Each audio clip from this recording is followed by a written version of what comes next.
Muy buenas tardes, bienvenidos a su canal. Soy Patricia Bolaños, estudiante de la Universidad Minuto de Dios. En esta tarde vamos a tratar el tema de estabilidad laboral. Para desarrollar este tema vamos a plantearnos 3 preguntas. La primera de ellas es: ¿cuáles son los elementos esenciales del contrato? Existen 3, deben ser 3. El primero es que la actividad personal del trabajador, o sea, que esta actividad sea realizada por él mismo. La segunda es la subordinación o dependencia respecto del trabajador con el empleador. O sea, que este empleador puede exigirle en cuanto a tiempo de trabajo o puede exigirle en cuanto a horarios al trabajador. Todo esto dentro de los tiempos establecidos en el Código Sustantivo del Trabajo y también hasta la duración del contrato. Una vez reunidos estos 3 elementos, se puede llamar contrato de trabajo. Y no deja de serlo por razón de nombre que se le den y de otras condiciones. También vamos a ver la coexistencia de contratos. ¿Qué quiere decir esto? La coexistencia de contratos es que un mismo trabajador puede celebrar contratos de trabajo con 2 o más empleadores, salvo que se haya pactado la exclusividad de servicios en favor de un solo. También vamos a ver el tema de utilidades y pérdidas, en las cuales el trabajador puede participar de forma activa, pero nunca puede asumir los riesgos o pérdidas. La segunda pregunta que vamos a plantearnos es: ¿cuáles son las medidas de mejoramiento para las partes contratantes en cuanto a atención a las condiciones de cada uno? Vamos a ver, por parte del empleador vamos a ver la implementación del sistema de seguridad y salud en el trabajo. También informar el salario que devengará, horario y periodo de prueba.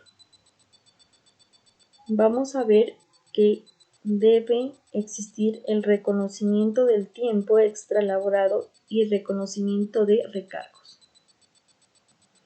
También no exceder las jornadas laborales, que aunque sean reconocidas no deberán ser extenuantes,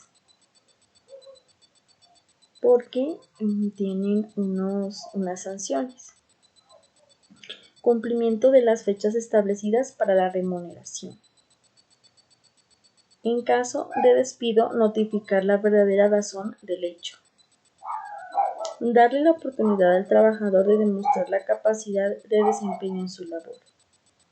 Ofrecer un plan de beneficios a los empleadores. También el reconocimiento del logro, que es muy importante para la estimulación de cada trabajador. La asignación de jornadas laborales que no afecten el buen desempeño ocupacional de éste. Permitirle espacios de disfrute, reconociéndolo como un ser social. Suministrarle los respectivos elementos de protección personal y dotación que pertenece para cada actividad y en los tiempos establecidos. Proveerle al trabajador una buena estructura física y todas las herramientas pertinentes para el desempeño de la labor. Generar en el trabajador motivación laboral, como los estímulos al mejor trabajador, al mejor compañero de trabajo, que es muy importante. Y también el respaldo de la seguridad social y definir bien el tipo de trabajo. El trabajador también debe cumplir las actividades para las que fue contratado y también el cumplimiento del horario que se ha pactado, el horario laboral. Vamos a plantear la tercera pregunta y responderla. La tercera pregunta es: ¿cuáles son los mecanismos para contribuir al mejoramiento de la estabilidad laboral? Por ejemplo, las modalidades de contratos. Aquí vamos a ver la forma. O sea, el contrato de trabajo puede ser verbal o escrito. Para su validez no requiere forma especial alguna, salvo disposición expresa del contrato. El contrato verbal, que aunque en esta época no se ve de forma continua, pero en algunos casos todavía permanece. Cuando el trabajo sea verbal, Cuando el contrato sea verbal, el empleador y el trabajador deben ponerse de acuerdo, al menos acerca de los siguientes puntos, como la índole de trabajo y el sitio en donde ha de realizarse esta actividad, la cuantía y forma de la remuneración, ya sea por unidad de tiempo, por otra obra ejecutada, por tarea o destajo u otra cualquiera, y los periodos que regulen su trabajo. La duración del contrato también es muy importante. El contrato escrito. El contrato de trabajo escrito se extiende en tantos ejemplares cuantos sean interesados, destinándose uno para cada uno de ellos. Está exento de impuestos de papel sellado y de timbre nacional, y debe contener necesariamente, fuera de las cláusulas que las partes acuerden libremente, las siguientes: la identificación y domicilio de las partes, el lugar y la fecha de su celebración, el lugar donde se haya contratado el trabajador y en donde se ha de prestar el servicio, la naturaleza del contrato de trabajo,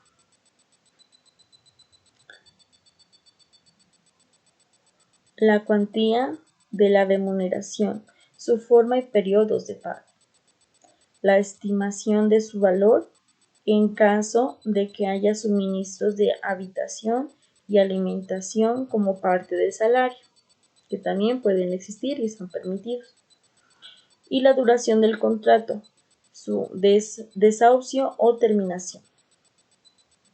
El carnet.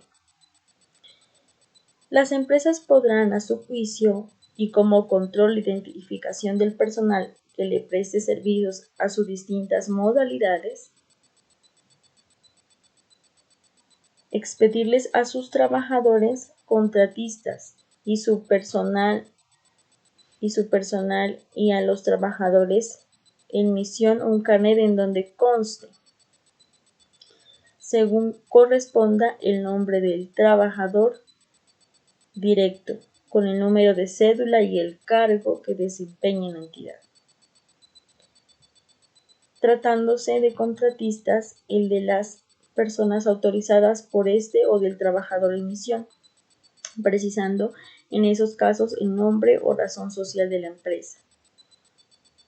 empresa contratista o de los servicios temporales. Igualmente, la clase de actividad que se desarrolla. El carnet deberá estar firmado. Este carnet deberá estar firmado.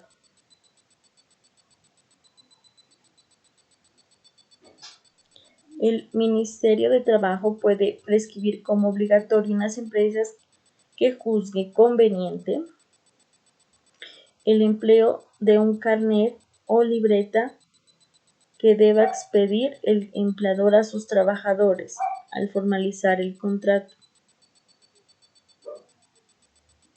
según el modelo que promulgará el mismo ministerio, y en el cual deben hacerse constar únicamente los nombres de las partes, la fecha de ingreso al trabajo y las sucesivas actividades o oficios que desempeñe el trabajador y las correspondientes remuneraciones. El registro e ingreso de trabajadores. Los empleadores que mantengan a su servicio 5 o más trabajadores y que no hubieren celebrado contrato escrito o no hubieren expedido el carnet deben llevar un registro de ingreso de trabajadores firmado por las dos partes, donde se consignarán al menos los siguientes puntos. Primero, la especificación del trabajo y el sitio donde ha de realizarse. Segundo, la cuantía y forma de remuneración. Y tercera, la duración del contrato.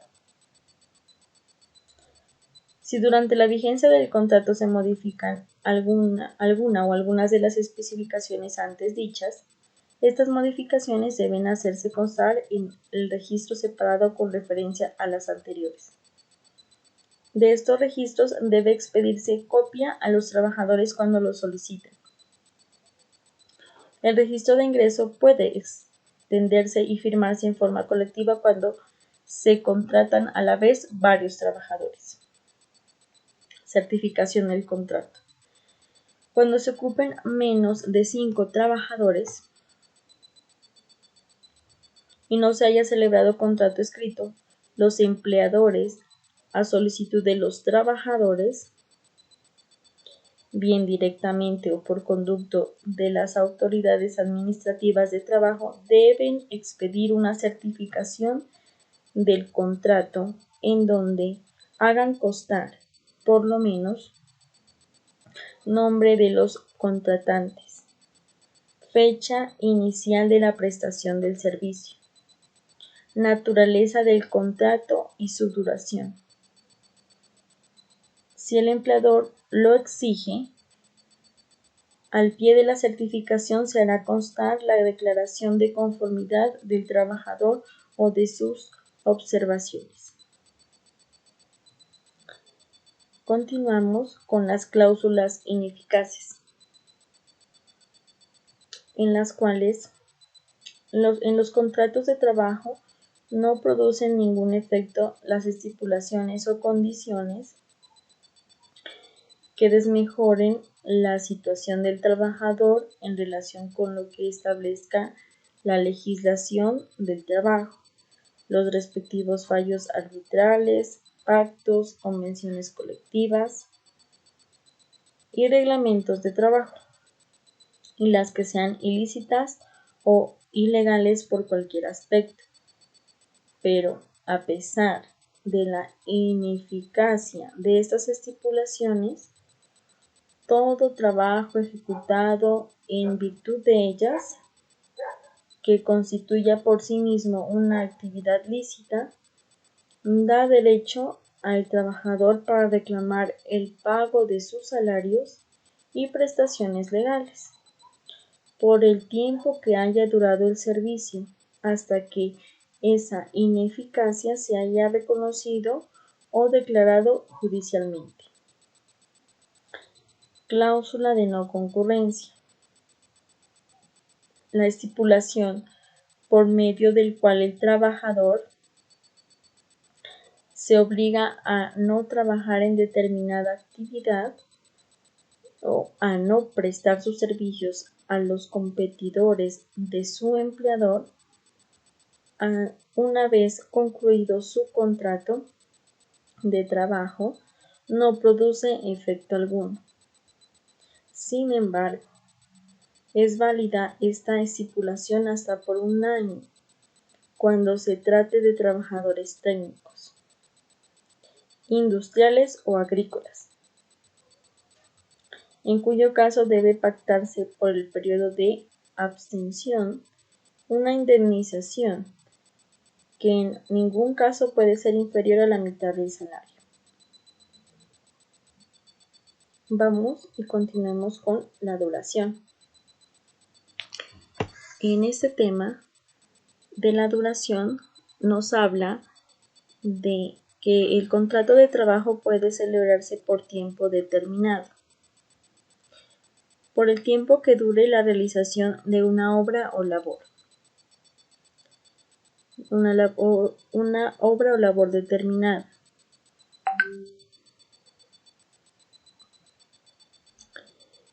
Determinada por el tiempo indefinido o para ejecutar un trabajo ocasional, accidental o transitorio. Contrato a término fijo. El contrato de trabajo a término fijo debe constar siempre por escrito y su duración no puede ser superior a 3 años, pero es renovable indefinidamente. Primero, si antes de la fecha de vencimiento del término estipulado ninguna de las partes avisare por escrito a la otra de su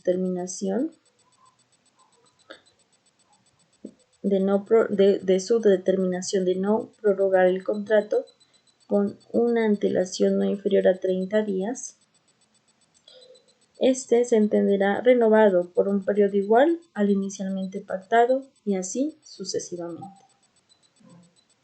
Segundo, no obstante, si el término fijo es inferior a un año, únicamente podrá prorrogarse sucesivamente el contrato hasta por 3 periodos, iguales o inferiores, al cabo de los cuales el término de renovación no podrá ser inferior a un año y así sucesivamente. Continuamos con la duración indefinida. Esta es nuestra antepenúltima intervención, la duración indefinida. Primero, el contrato de trabajo no estipulado a término fijo o cuya duración no esté determinada por la de la obra o naturaleza de la labor contratada o no se refiera a un trabajo ocasional o transitorio, será contrato a término indefinido. Segundo, el contrato a término indefinido tendrá vigencia mientras subsistan las causas que le dieron origen y la materia de trabajo. Con todo, el trabajador podrá darlo por terminado mediante aviso escrito con antelación no inferior a 30 días para que el patrono lo reemplace. En caso de no dar aviso oportunamente o de cumplirlo solo parcialmente, se aplicará lo dispuesto en el artículo 8, numeral 7. Bueno, así terminamos de dar respuesta a estas 3 preguntas, las cuales hacen referencia a la estabilidad laboral y que deben ser de conocimiento para todos ustedes, para que analicen y determinen si se están cumpliendo cada uno de esos aspectos dependiendo de cada situación de cada trabajador. Muchísimas gracias por su atención. Nos veremos próximamente.